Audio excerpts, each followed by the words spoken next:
এই পৃথিবীর ভিতরে সবচেয়ে গরিব দেশ কোনটা? ছাত্রের কয় স্যার এই পৃথিবীর সবচেয়ে গরিব দেশ হচ্ছে আমেরিকা। আমি কই আমেরিকা কি হয় বাবা? ছোট ছোট কয় স্যার যুক্তি আছে। আমি বললাম কি যুক্তি? বলতে শুনি। বলছে স্যার আমেরিকা যদি গরিব দেশ না হয় আমেরিকার ছেলেমেয়েরা এত বড় বড় ক্যান্সার নেই। আমি কই আমেরিকার প্রেসিডেন্টের নাম কি বলবো? কয় স্যার জানি না তো। আমি কই জানিস না মানে? আমেরিকার ছেলেমেয়েরা ছোট ছোট ক্যান্সার কিনে এটা দিতে গেছি স্যার আমেরিকার প্রেসিডেন্টের নাম জানিস না। বস বেদব।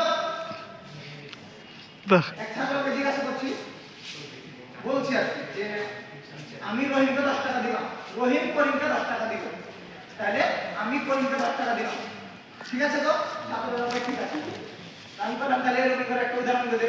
এক ছাত্র কয় স্যার আমি আপনাকে ভালোবাসি, আপনার মেয়ে খালিকে আপনি ভালোবাসেন, তাহলে স্যার আমি আপনার মেয়ে খালিকে ভালোবাসি। তো বেশ কথা বলবো না, যেহেতু সময় অল্প, তো ছাত্রছাত্রী তোমরা জীবনে কোনদিন মিথ্যা কথা বলবে না। বলবো না মহা বড় পাপ। বাপ মিথ্যা কথা বলবে না, আর কেউ বলবে না, ঠিক আছে? ঠিক আছে। নিজের অভিজ্ঞতা থেকে একটা কথা বলবো, শুনো। একদিন রাস্তাতে হেঁটে হেঁটে যাচ্ছি, তো দেখছি যে মানুষ গোল একদিন দেখছি। আমি বলছি যে কি হয়েছে না কি হয়েছে? বলছে যে কে জানি মারা গেছে। আমি বলছি আমি মাস্টার মানুষ না দেখলে তো মানুষ থাকবে না। বলছি ভাই হঠাৎ হঠাৎ মাস্টার মানুষ দেখতে দিলে না। তো বলছি তুমি মিথ্যা কথা বলবে একটু।